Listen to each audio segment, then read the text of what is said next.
Hello friends, welcome to my YouTube channel Prashant Yadav Maths. Today I tell you Volume 4 Rukmani Prakashan Shift First Maths Question. Let's go. हमारा question number 26 वो कह रहा है किसी कमरे की लंबाई चौड़ाई और ऊंचाई का अनुपात 3:3:4 है। हमें क्या दिया? हमें कमरे की लंबाई चौड़ाई और ऊंचाई तीनों का अनुपात दिया। कितना दिया? 3:3:4। फिर आगे क्वेश्चन में कहा यदि लंबाई दुगनी चौड़ाई 2/3 ऊंचाई आधी की जाती है।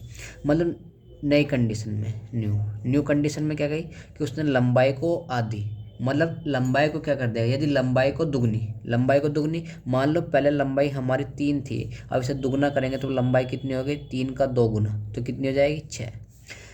अब उसने कहा कि यदि चौड़ाई को 2/3, पहला हमारी चौड़ाई थी कितनी? हमारी 3 थी, इसका 2/3 तो 2/3, इसका 2/3 करेंगे तो चौड़ाई कितनी होगी? हमारी 2। अब इसकी ऊंचाई कितनी थी? ऊंचाई को आधी की जाती है। ऊंचाई पहले थी कितनी? हमारी 4 थी, अब इसका आधा 1/2, तो हमारी ऊंचाई भी कितनी होगी? 2। उसके बाद वो कह रहा है तो कमरे की चारों दीवारों को पेंट करने की लागत कितने प्रतिशत तक कम हो जाएगी? अब हमें कमरे की चारों दीवारों पर पेंट करना। जब भी हम कमरे की चारों दीवारों पर पेंट करेंगे, कमरे की चारों दीवारों पर पेंट करेंगे तो चारों दीवारों का जो क्षेत्रफल होएगा वो होएगा हमारा 2 लंबाई प्लस चौड़ाई इंटू ऊंचाई। क्या हो जाएगा हमारा? 2 ब्रैकेट लंबाई प्लस चौड़ाई गुणा ऊंचाई। तो क्या होगा हमारा? 2 ब्रैकेट लंबाई प्लस चौड़ाई गुणा ऊंचाई। तो हमारा पहला क्षेत्रफल था कितना हमारा? तो यदि हम पहला क्षेत्रफल निकालना है, ओल्ड वाला क्षेत्रफल निकालना है, हम ओल्ड एरिया निकालना है, तो ओल्ड एरिया कितना हो जाएगा हमारा? 2 इंटू लंबाई है कितने में? 3, हमारी चौड़ाई भी कितनी? 3, 3 और 3 जोड़ेंगे तो कितने के? 6, और ऊंचाई है कितनी हमारी? 4। 3 और 3 कितने के? 6 गुणा कितने के? 4। 6 दूनी 12, 12 चौक 48। इसका मतलब पहले जो क्षेत्रफल था हमारा 48 था। अब न्यू एरिया निकाल लेंगे, तो न्यू एरिया निकाल लेंगे तो अब हमारी लंबाई है कितनी? हमारी 6, चौड़ाई है कितनी? 2, तो 6 और 2 8, और बाहर कितना जाएगा हमारा? 8 गुणा कितना आएगा हमारा? 2। 8 दूनी 16, 16 दूनी 32। अब जो हमारा क्षेत्रफल है वो कितना? 32। पहले हमारा 48 था क्षेत्रफल, अब हमारा 32 है, तो कितने की कमी हुई? 16 की। कितने कमी हुई? 16 की। अब जो 16 की कमी हुई, हमसे पूछा कि प्रतिशत कितने की कमी होगी? 16 की जो कमी हुई वो किस पर हुई? 48 पे तो हुई। जब भी कमी होगी वो पहले वाले पर होगी, तो जो 16 की कमी हुई वो किस पर हुई? हमारी 48 पे। किस पर हुई? 48 पे। परसेंटेज निकाल लेंगे तो गुणा किससे कर देंगे? 100% से। तो 16 तिया 48, 3 से 100 को भाग करेंगे तो कितने के? 33 से ही 1/3% की कमी। हमारा नेक्स्ट क्वेश्चन है कि रूट 0.005949 का रूट क्या होगा? अब बहुत सी इसमें गलतियाँ करेंगे कि इसे देखते एकदम से आंसर लगाने की कोशिश करेंगे। सबसे पहले गिनो कि पॉइंट के बाद कितने डिजिट है, कितने अंक हैं? 1 2 3 4 5 6 7। जब हमारे पॉइंट के बाद 7 डिजिट है तो ये कम्प्लीटली किसी का भी वर्गमूल नहीं हो सकता। इसका कम्प्लीटली हम वर्गमूल नहीं निकाल सकते। तो अब क्या करेंगे भाई? सबसे पहले हमने क्या करा, जैसे हमारे पास लिखा था ये 0.005949 मैंने लिख लिया। तो हम क्या करते हैं, पॉइंट के बाद इसके पीछे कितने भी जीरो बढ़ा सकते हैं। हमने एक जीरो बढ़ा दिया। जीरो बढ़ाने से होया क्या? तो हमारा 1 2 का पेयर ये बन गया, 1 2 का ये, 1 2 का ये, 1 2 का ये। जब भी हम किसी संख्या का वर्गमूल निकालते हैं तो हम इस डिवाइडेशन मेथड का यूज़ करते हैं पॉइंटों वाले में। अब हमें पता है कि 0 0 है, तो पॉइंट के बाद पॉइंट लगाएंगे, 0 0 का वर्गमूल निकाल लेंगे तो कितना आ गया? 0 आ गया। अब ये 0 आ गया। अब 0 के बाद हम पूरा पेयर तारेंगे 59 वाला, तो अब हमारा 0 है। अब 0 में 0 जोड़ो तो कितना आएगा? 0 ही आएगा। तो हम 0 में 0 जोड़ेंगे तो कितना आएगा? हमारा 0 आएगा। अब ये कितना हमारा? 59। अब ऐसी किस संख्या से डिवाइड करेंगे? 59 7 सत्ते 49, 8 अट्टे 64, तो 8 अट्टे ज़्यादा हो जाएगा तो कितना होगा हमारा? 7 सत्ते 49। तो कितना बचा हमारे पास? 10 बचा। अब इसी से हमारा ऑप्शन से हम आंसर लगा देंगे। देखो ये रहा हमारा ऑप्शन नंबर बी 0.076, ये हमारा इसका आंसर है, बी आंसर। नेक्स्ट क्वेश्चन है हमारा क्वेश्चन नंबर 35। क्वेश्चन नंबर 35 हमारा क्या कहना चाह रहा है, वो कह रहा है कि एक शिविर में 560 लोग थे। कितने लोग थे? 560। उसने कहा कि 60 दिन के लिए पर्याप्त खाद्य सामग्री थी। अब इन 560 आदमी जो थे, इनके लिए 60 दिनों तक खाना उपलब्ध था, वहाँ खाद्य सामग्री उपलब्ध थी। उसने कहा कि 52 दिन के बाद, भाई जैसी 52 दिन इन्हें रहते हो गए वहाँ, उसके दिन के बाद 400 लोग घरों को लौट गए। कितने दिन बाद? 52 दिन बाद। और कितने लोग घरों को चले गए? 400। भाई 400 लोग घरों को चले गए। तो उसने कहा कि शिविर में बचे हुए लोगों के लिए शेष खाद्य सामग्री कितने दिनों के लिए पर्याप्त है। ये एक ऐसा क्वेश्चन है जो बार बार रिपीट होता है और हर एग्जाम पूछता है और सबसे आसान क्वेश्चन होता है। बिल्कुल झंडू बाम क्वेश्चन है, कहता है ये, इससे और झंडू बाम को मिलेगा भी नहीं। भाई 60 दिनों के लिए मतलब खाद्य सामग्री उपलब्ध थी, 52 दिन उन्होंने खाए ले, तो बचे कितने दिन हमारे पास? 8। अब जो खाद्य सामग्री बची वो 8 दिन की तो बची। भाई टोटल पहले 560 आदमी रह रहे थे, 400 आदमी पर लठिया फेर कर भगा दिए गए, तो बचे कितने हमारे पास? 160 आदमी। अब भाई जो 8 दिन की जो खाद्य सामग्री है वो कितने आदमियों की? 560 आदमियों की तो है। अब आदमी है कितने हमारे पास? 160। तो ये अब 160 आदमी इस खाद्य सामग्री को कितने दिन में खाएंगे, ये तो पूछा हमसे।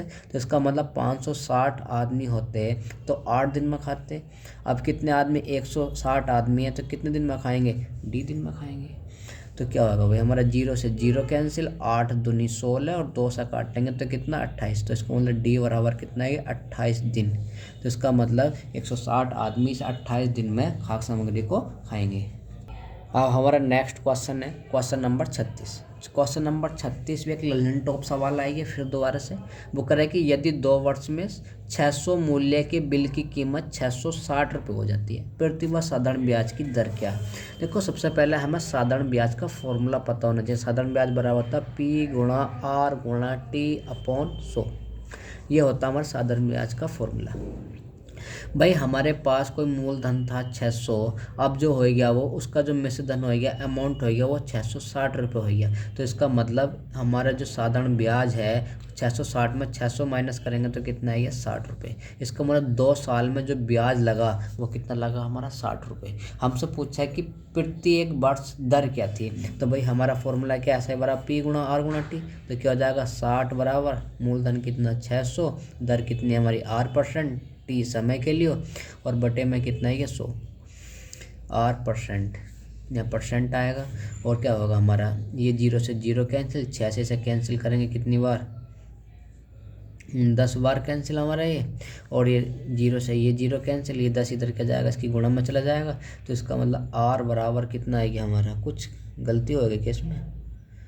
2 साल समय और था, 2 साल हमारा समय था, टी की जगह 2 और आएगा। क्या आएगा? टी की जगह 2। अब 2 से 10 को डिवाइड करेंगे तो कितना आएगा? 5, और 5 कहाँ जाएगा? तो गुणा में। तो इसका मतलब R% बराबर कितना आएगा? 5%।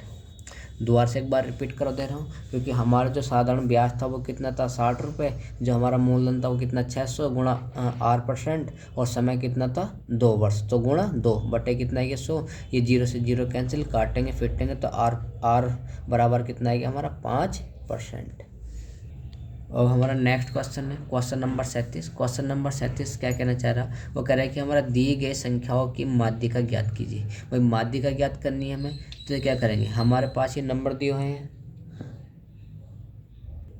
तो सबसे पहले क्या करेंगे हम इसमें? इसे या तो अवरोही क्रम में लिखेंगे या आरोही क्रम में लिखेंगे। ये तो इसे तुम बढ़ते क्रम में लिखो या घटते क्रम में लिखो इसे। तो सबसे पहले हम इसे बढ़ते क्रम में लिखेंगे। तो सबसे छोटा नंबर है क्या? जब भी हम माध्यिका निकालनी है तो बढ़ते क्रम में लिखो या घटते में।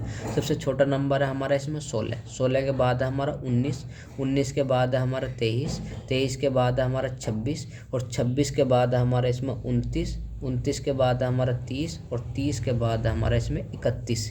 अब टोटल नंबर हैं कितने? ये आएगा हमारा 16, 19, 23, 26, 29, 30, 31। टोटल हैं कितने हमारे? 2, 2 4, 2 6 और 1 7। कोई नंबर अभी हमारा छूट गया है इसमें। कौन सा नंबर हमारा छूटा है? कितने नंबर हैं? 2, 2 4, 2 6, 2 8। कोई सा नंबर हमारा अभी छूटा है इसके अंदर? कौन सा? 25 छूट गया। 23, और यहाँ क्या आएगा हमारा? 23 के बाद आएगा यहाँ 25। एक नंबर हमारे से छूट गया था। ठीक है, मैं दोबारा लिखो दे रहा हूँ साफ साफ। क्या थे हमारे नंबर? हमारा नंबर था 16, 19, 23, 25, 26, 29, 30, 31। हमारे ये नंबर थे, हमने ना बढ़ते क्रम में लिखा। अब टोटल नंबर है कितने पास हमारे, 1 2 3 4 5 6 7 8। जब भी हमारे क्या सम है, क्वांटिटी है कैसी सम, हमें क्या लेना है, इसके बीच का लेना है। यदि इनकी क्वांटिटी भी सम होती तो जो इसके बीच का नंबर होता वो इसकी माध्यिका होती। अब इनकी क्वांटिटी सम है तो इसके बीच का क्या होगा, देखो हमने इधर से भी 3 छोड़ दिए और इधर से भी 3 छोड़ दिए, तो बीच में बचा क्या हमारा 25 और 26। कितना बचा हमारा 25 और 26। इन दोनों नंबर को ऐड करेंगे, 25 प्लस 26 और 2 से भाग कर देंगे तो कितना आएगा हमारा 51/2। तो कितना आएगा हमारा 25.5 और 25.5 इसकी माध्यिका होगी। कोई फॉर्मूला याद नहीं करना, कुछ नहीं याद करना। हमारा अगला क्वेश्चन है क्वेश्चन नंबर 43। क्वेश्चन नंबर 43 बहुत ही जीरो लेवल क्वेश्चन है जो नर्सरी लेवल में आएगा। वो करेगा 0.27 अपॉन पी स्क्वायर बराबर किसके, हमारा 27 के। तो पी बराबर क्या होगा, तो हमारा जो क्वेश्चन नंबर 43 है वो करेगा 0.27 बटे कितना हमारा पी स्क्वायर बराबर किसके, हमारा 27। तो पी क्या होगा भाई, क्या करेंगे, इस पी स्क्वायर को इधर ले आएंगे तो कितना आएगा हमारा 0.27 बटे कितना है 27 बराबर किसके आगे, पी स्क्वायर के। देखो पॉइंट हटाए, अपॉन में 2 जीरो बढ़ा दिए हमने। 27 से डिवाइड करेंगे तो कितनी बार डिवाइड होएगा, 100 बार। तो इसका मतलब कितना आएगा हमारा 1/100 बराबर किसके आगे, पी स्क्वायर के। हमें वैल्यू निकालनी सिर्फ पी की, तो पी की वैल्यू निकालनी तो इस पर रूट लगा देंगे तो कितना आएगा 1/100। तो पी बराबर कितना आएगा हमारा 1/10, जबकि 1/10 हमारा आंसर में दिया, पॉइंटों में दिया। तो 10 से 1 को भाग करेंगे तो कितना जाएगा हमारा 0.1, यही पी बराबर कितना है हमारा 0.1। हमारा नेक्स्ट क्वेश्चन है क्वेश्चन नंबर 45। क्वेश्चन नंबर 45 क्या कहना चाह रहा है, वो करेगी 2 की पावर 3 गुणा 5 की पावर 3 गुणा 7 की पावर 3। फिर अगला हमारा कॉमा 2 की पावर 2, 3 की पावर 5, 5 की पावर 2 और 7 की पावर 4, 2 की पावर 3, 3 की पावर 2 गुणा 5 गुणा 7 की पावर 2 का मैस है ज्ञात करो। हमसे क्या निकलवा रहा है, मैस है। जब भी हमसे मैस है निकलवाएगा, जब भी हमसे मैस है ज्ञात करने को कहेगा तो क्या करेंगे, जो सबसे छोटी पावर होगी वही लेंगे और वो तीनों में कॉमन होनी चाहिए। और 2 की पावर देखो तीनों में है, पर सबसे छोटी पावर क्या, 2 की पावर 2, तो 2 की पावर 2 लेंगे। पर 5 की पावर 3 है, 5 5 तीनों में कॉमन है, पर जो कॉमन है वो 5 है सिर्फ, क्योंकि सबसे छोटी पावर लेंगे मैसे में। फिर हमारा क्या 3 3 हमारा तीनों में कॉमन नहीं है तो इसलिए 3 को हम नहीं लेंगे। 7 हमारा तीनों में कॉमन है, पर 7 की पावर जो सबसे छोटी है वो 7 की पावर 2 है। तो कितना है, 2 की पावर 2 का मतलब 4 गुणा 5 गुणा 7 की पावर 2 का मतलब है 49।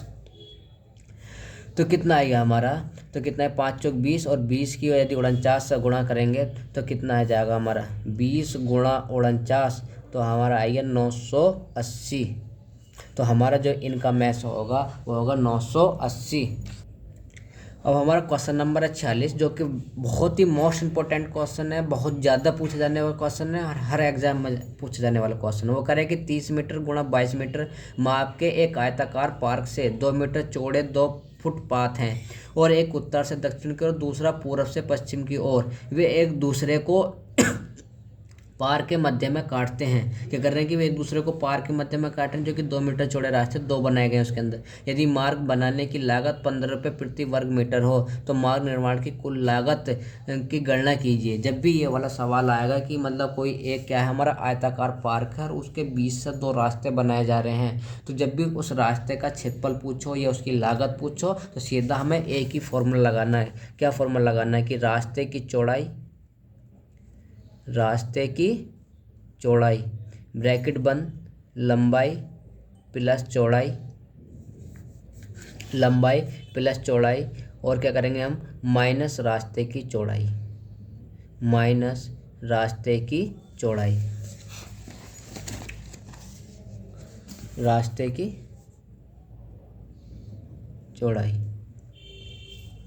तो क्या हो जाएगा हमारा कि रास्ते की चौड़ाई मतलब आयत की लंबाई प्लस आयत की चौड़ाई माइनस रास्ते की चौड़ाई। अब देखो हमें सब कुछ दिया, रास्ते की चौड़ाई कितनी 2, तो कितना है ये 2। रास्ते की लंबाई है कितनी हमारी क्वेश्चन के अंदर रास्ते की लंबाई 30 है और चौड़ाई हमारी 22 है। जो क्वेश्चन के अंदर दिया है वो रास्ते की जो चौड़ाई है हमारी वो सॉरी लंबाई जो है वो 30 है जबकि चौड़ाई हमारी 22 है। तो रास्ते की जो चौड़ाई थी वो 2 थी, आयत की लंबाई कितनी है हमारी 30 और आयत की जो चौड़ाई है वो कितनी है हमारी 22, माइनस कितना आएगा हमारा रास्ते की जो चौड़ाई है वो कितनी है 2, तो कितना आएगा 2 गुणा 30, मतलब 22 में से 2 माइनस करेंगे कितना है 20, 30 में 20 जोड़ेंगे तो कितना आएगा 50, 50 की 2 से गुणा करेंगे तो कितना आएगा 100। तो इसका मतलब जो रास्ते का क्षेत्रफल है क्या आएगा हमारा, रास्ते का क्षेत्रफल निकाला था हमने, जो रास्ते का क्षेत्रफल है वो कितना आएगा 100 मीटर स्क्वायर आएगी। अब उसने कहा कि रास्ते की जो लागत मूल्य है, जो वो कह रहा है यदि मार्ग बनाने की लागत 15 रुपये प्रति वर्ग मीटर हो तो मार्ग निर्माण की कुल लागत की गणना कीजिए। हमें पता है कि 1 मीटर स्क्वायर बनाने में कितने रुपया खर्च आता है 15 का, तो इसका मतलब 100 मीटर स्क्वायर बनाने में कितना खर्च आएगा 15 गुणा 100, तो कितना आएगा हमें 1500 रुपये का खर्च आएगा। 48 नंबर। अब नेक्स्ट क्वेश्चन हमारा 48 नंबर, वो कह रहे कि वह सबसे छोटी पूर्ण वर्ग संख्या जो 60, 72 और 108 से विभाज्य है। अब 60, 72 और 108 से पूर्ण विभाज्य है, तो इसका मतलब हमें क्या निकालना, इसका लैसे निकालना। सबसे पहले हम क्या करेंगे 60, 72, 108 का लैसे निकाल लेंगे। अब वो कह कि पूर्ण वर्ग संख्या होनी चाहिए, तो पूर्ण वर्ग संख्या होनी चाहिए तो इन तीनों का हम क्या करेंगे गुणनखंड विधि से ही लैसे निकाल लेंगे। 60 का गुणनखंड विधि से 60 के गुणनखंड करेंगे तो कितना आएगा, सबसे पहले सबसे छोटी संख्या से ही हम डिवाइड करते हैं जबकि संख्या गुणनखंड निकालते हैं, तो कितना आएगा 30, फिर 2 से तो कितना आएगा 15, फिर 3 से तो कितना आएगा 5, और फिर कितना 5 से करेंगे तो कितना आएगा 1, फिर ये कितना हमारा 72, फिर 72 को करेंगे तो कितना आएगा 2 तिया 6, 2 छंग 12, तो कितना आएगा 36, फिर 2 से करेंगे 2 एकम 2, 2 अट्ठे 16, 2 नम 18, 3 तिया 9 और 3 एकम 3, फिर 108 के गुणनखंड करेंगे तो कितना आएगा 2 पंज 10, 2 चौक 8, 2 दूनी 4, 2 सत्ते 14, 2 एकम, फिर 3 से डिवाइड करेंगे फिर 3 से करेंगे 3 नम 27, फिर 3 से करेंगे 3 तिया 9 और 3 निकल 3।